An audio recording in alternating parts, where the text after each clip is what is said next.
بسم اللہ الرحمن الرحیم۔ تفہیم عبارت کا 10th کلاس کا یہ دوسرا پیراگراف ہے جو کہ قواعد و انشاء میں دیا ہوا ہے۔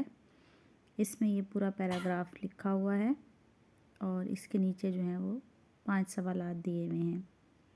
اب ان سوالات کے مطابق جو جوابات بنائے ہیں، سب سے پہلا سوال پیراگراف نمبر 2 کا، علامہ اقبال نے مکتوب علیہ سے کیا کہا؟ خلاصہ لکھیں۔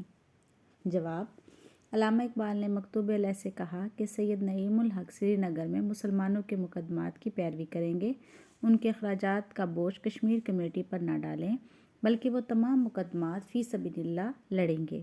اللہ تعالیٰ اس پر انہیں بڑا ثواب دے گا۔ سوال نمبر 2، سفر خرچ سے کیا مراد ہے؟ جواب: سفر خرچ سے مراد وہ تمام اخراجات ہیں جو سید نعیم الحق کو مقدمات کی پیروی کے سلسلہ میں سری نگر میں قیام کے دوران کھانے پینے اور رہائش کے سلسلے میں اٹھانے ہوں گے۔ سوال نمبر 3، اس پیراگراف کا عنوان تحریر کریں۔ جواب: اس پیراگراف کا عنوان مکتوب اقبال۔ سوال نمبر 4، سید نعیم الحق وکیل ہیں، انہیں سری نگر کیوں بلایا گیا؟ جواب: وکیل سید نعیم الحق کو سری نگر اس لیے بلایا گیا کہ وہاں مسلمانوں کے مقدمات کی پیروی کریں۔ سوال نمبر 5، اجر جزیل سے کیا مراد ہے؟ جواب: اجر جزیل کے معنی ہیں بہت بڑا ثواب۔